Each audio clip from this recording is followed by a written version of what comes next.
नमस्कार दोस्तों, स्वागत है आप सभी का मेरे इस यूट्यूब चैनल सबका ओपिनियन में। दोस्तों आज बात करते हैं 2023 में होने वाले मध्य प्रदेश विधानसभा चुनाव के सबसे सटीक और ताज़ा ओपिनियन पोल्स की। दोस्तों हम आपको बताने वाले हैं इस ओपिनियन पोल के माध्यम से कि इस बार मध्य प्रदेश की जनता का आशीर्वाद किस पार्टी के साथ जुड़ता दिख रहा है। दोस्तों यहाँ पर कौन सी पार्टी जनता का आशीर्वाद के साथ यहाँ पर बहुमत का आंकड़ा पार करती मध्य प्रदेश में सरकार बनाती दिख रही है। दोस्तों हम आपको बताने वाले हैं इस ओपिनियन पोल के माध्यम से, बने रहना अंत तक और आपकी क्या राय है कमेंट बॉक्स में ज़रूर बताना। दोस्तों सबसे पहले बात करते हैं श्योपुर जिले के 2 सीटों की, तो यहाँ पर कांग्रेस 2 की 2 सीटें जीते दिख रही है। वही मुरैना जिले के 6 सीटों की बात किया जाए, यहाँ पर कांग्रेस के खाते में 6 की 6 सीट जाती दिख रही है।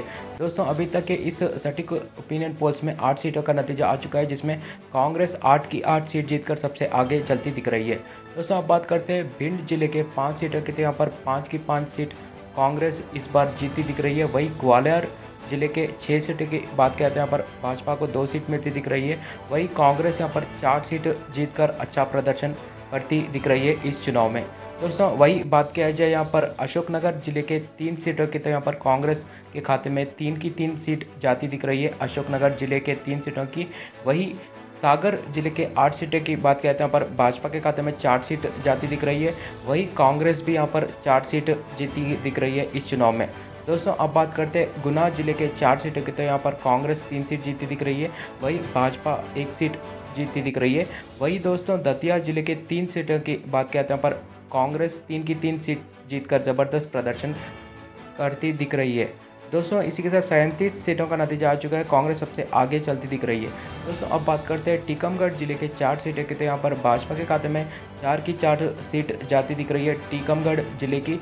वही शिवपुरी जिले के 5 सीटों की बात करते हैं, यहाँ पर कांग्रेस इस जिले में आगे चलती दिख रही है। यहाँ पर कांग्रेस 4 सीट जीती दिख रही है, वही भाजपा सिर्फ 1 सीट जीती दिख रही है। दोस्तों अब बात करते हैं छतरपुर जिले के 6 सीटों की, तो यहाँ पर भाजपा को 2 सीट मिलती दिख रही है। वही कांग्रेस को यहाँ पर 3 सीट मिल रही है। वही अन्य को यहाँ पर 1 सीट का फायदा मिलता दिख रहा है। दोस्तों यहाँ पर दामोह जिले के 4 सीटों की बात किया जाए, तो यहाँ पर भाजपा को 2 सीट, कांग्रेस को 2 सीट मिलती दिख रही है। दोस्तों अब बात करते हैं पन्ना जिले के 3 सीटों की, तो यहाँ पर 3 की 3 सीट भाजपा के खाते में जाती दिख रही है। वही सतना जिले के 7 सीटों की बात कहते हैं, यहाँ पर भाजपा को 2 सीट मिल रही है। वही कांग्रेस को यहाँ पर 5 सीटों का फायदा मिलता दिख रहा है। दोस्तों अभी भी कांग्रेस 44 सीटों के साथ सबसे आगे चल रही है। वही भाजपा 21 सीटों के साथ दूसरे नंबर पर चलती दिख रही है अभी तक के इस नतीजों में। दोस्तों अब बात करते हैं सिंगरौली जिले के 3 सीटों के, यहाँ पर भाजपा 2 सीट जीती दिख रही है। वही कांग्रेस को यहाँ पर 1 सीट मिलती दिख रही है। दोस्तों वही सिद्दी जिले की 4 सीटों की बात करते हैं, पर 4 की 4 सीट भाजपा के खाते में जाती दिख रही है। दोस्तों इसी के साथ इस ओपिनियन पोल्स में 73 सीटों का नतीजा आ चुका है, जिसमें कांग्रेस 45 सीटों के साथ पहले नंबर पर चलती दिख रही है। वही भाजपा 27 सीट जीतकर दूसरे नंबर पर चलती दिख रही है। दोस्तों अब बात करते हैं रीवा जिले के 8 सीटों के, यहाँ पर 8 की 8 सीट भाजपा के खाते में जाती दिख रही है। दोस्तों वही शहडोल जिले की 3 सीट भी यहाँ पर भाजपा जीती दिख रही है। दोस्तों अब बात करते हैं कटनी जिले के 4 सीटें की, तो यहाँ पर भाजपा 3 सीट जीती दिख रही है। वही कांग्रेस को 1 सीट का फायदा मिलता दिख रहा है। दोस्तों वही अनूपपुर जिले के 3 सीटों की बात करते हैं, पर 3 की 3 सीट कांग्रेस के खाते में जाती दिख रही है। इस जिले में कांग्रेस अच्छा प्रदर्शन करती दिख रही है। दोस्तों वही बात किया जाए जबलपुर जिले के 8 सीटों के, तो यहाँ पर भाजपा को 4 सीट मिल रही है। वही कांग्रेस को भी इस जिले में 4 सीटों का फायदा मिलता दिख रहा है। वही डिंडौरी जिले की 2 सीट यहाँ पर कांग्रेस के खाते में जाती दिख रही है। दोस्तों इसी के साथ 101 सीटों का नतीजा आ चुका है इस सटीक ओपिनियन पोल्स में, जिसमें कांग्रेस 55 सीट जीतकर पहले नंबर पर चल रही है। वही भाजपा 45 सीटों के साथ दूसरे नंबर पर चलती दिख रही है। दोस्तों अब बात करते हैं उमेरिया जिले के 2 सीटें की, तो यहाँ पर भाजपा को 1 सीट और कांग्रेस को 1 सीट मिल रही है। वही निवाड़ जिले की 1 सीट भाजपा के खाते में जाती दिख रही है। दोस्तों वही बात किया जाए बालाघाट जिले के 6 सीटों की, तो यहाँ पर भाजपा को 2 सीट, कांग्रेस को 3 सीट मिल रही है। वही अन्य को यहाँ पर 1 सीट मिलती दिख रही है। दोस्तों वही मांडला जिले के 3 सीटों की बात किया जाए, यहाँ पर 3 की 3 सीट कांग्रेस के खाते में जाती दिख रही है। दोस्तों अब बात करते हैं सिवनी जिले के 4 सीटों की, तो यहाँ पर भाजपा को 2 सीट मिल रही है। वही कांग्रेस को भी यहाँ पर 2 सीटों का फायदा मिलता दिख रहा है। दोस्तों वही छिंदवाड़ा जिले के 7 सीटों की बात कहते हैं, यहाँ पर 7 की 7 सीट कांग्रेस के खाते में जाती दिख रही। इस जिले में कांग्रेस ज़बरदस्त प्रदर्शन करती दिख रही है। दोस्तों वही नरसिम्हापुर जिले के 4 सीटों की बात कहते हैं, यहाँ पर भाजपा को 1 सीट, कांग्रेस को 3 सीट मिलते दिख रही है इस जिले में। वही बैतूल जिले के 5 सीटों की बात कहते हैं, पर भाजपा को 1 सीट मिल रही है। वही कांग्रेस को इस जिले में 4 सीटों का फायदा मिलता दिख रहा है इस बार। दोस्तों अब बात करते हैं रायसेन जिले के 4 सीटों की। तो यहाँ पर भाजपा को 2 सीट और कांग्रेस को 2 सीट मिलती दिख रही है। वहीं विदिशा जिले के 5 सीटों की बात कहते हैं, यहाँ पर भाजपा को 4 सीट मिलती दिख रही है। वहीं कांग्रेस को यहाँ पर 1 सीट का फायदा मिलता दिख रहा है। दोस्तों इसी के साथ 142 सीटों का नतीजा आ चुका है इस ओपिनियन पोल्स में, जिसमें कांग्रेस 81 सीटों के साथ पहले नंबर पर चलती दिख रही है। वहीं भाजपा 59 सीटों के साथ दूसरे नंबर पर चलती दिख रही है। दोस्तों अब बात करते हैं होशंगाबाद जिले के 4 सीटों की। तो यहाँ पर 4 की 4 सीट भाजपा के खाते में जाती दिख रही है। यहाँ पर कांग्रेस को एक भी सीट मिलती नहीं दिख रही है।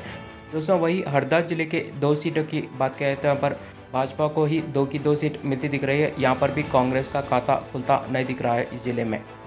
दोस्तों अब बात करते हैं सीहोर जिले के 4 सीटें की। तो यहाँ पर भाजपा 4 की 4 सीट जीतती दिख रही है। वहीं भोपाल जिले के 7 सीटों की बात कहते हैं, यहाँ पर भाजपा को 4 सीट और कांग्रेस को 3 सीट मिलती दिख रही है। दोस्तों अब बात करते हैं राजगढ़ जिले के 5 सीटों की। तो यहाँ पर भाजपा को 3 सीट मिल रही है। वहीं कांग्रेस यहाँ पर 2 सीट जीतती दिख रही है। दोस्तों वहीं आगर जिले की 2 सीटों की बात कहते हैं, पर कांग्रेस के खाते में 1 सीट जाती दिख रही है। वहीं अन्य के खाते में भी 1 सीट जाती दिख रही है। दोस्तों अब बात करते हैं शाहजहाँपुर जिले के 3 सीटों की। तो यहाँ पर कांग्रेस 3 की 3 सीट जीती दिख रही है। दोस्तों वहीं बुरहानपुर जिले के 2 सीटों की बात कहते हैं, पर कांग्रेस के खाते में 1 सीट जाती दिख रही है। वहीं अन्य के खाते में 1 सीट जाती दिख रही है। दोस्तों यहाँ पर भाजपा को 1 भी सीट नहीं मिलती दिख रही है। दोस्तों देवास जिले के 5 सीटों की बात कहते हैं, पर भाजपा को 3 सीट और कांग्रेस को 2 सीट मिलती दिख रही है। वहीं खंडवा जिले के 4 सीटों की बात कहते हैं, पर भाजपा को 3 सीट मिलती दिख रही है। वहीं कांग्रेस को 1 सीट का फायदा मिलता दिख रहा है इस जिले में। दोस्तों वहीं बड़वानी जिले के 4 सीटों की बात कहते हैं, पर भाजपा को 1 सीट, कांग्रेस को 3 सीट मिलती दिख रही है। वहीं खरगोन जिले के 6 सीटों की बात कहते हैं, पर कांग्रेस इस जिले में बेहतरीन प्रदर्शन करती दिख रही है। यहाँ पर कांग्रेस को 5 सीट और अन्य को यहाँ पर 1 सीट मिलती दिख रही है। दोस्तों अब बात करते हैं झाबुआ जिले के 3 सीटों की। तो यहाँ पर कांग्रेस को 2 सीट मिलती दिख रही है। वहीं भाजपा को यहाँ पर 1 सीट मिलती दिख रही है। वहीं इंदौर जिले के 9 सीटों की बात करते हैं, पर भाजपा को 5 सीट और कांग्रेस के खाते में 4 सीट जाती दिख रही है। दोस्तों अब बात करते हैं धार जिले के 7 सीटों की। तो यहाँ पर कांग्रेस 7 की 7 सीट जीती दिख रही है। वहीं उज्जैन जिले के 7 सीटों की बात करते हैं, पर भाजपा को 4 सीट और कांग्रेस को 3 सीट मिलती दिख रही है।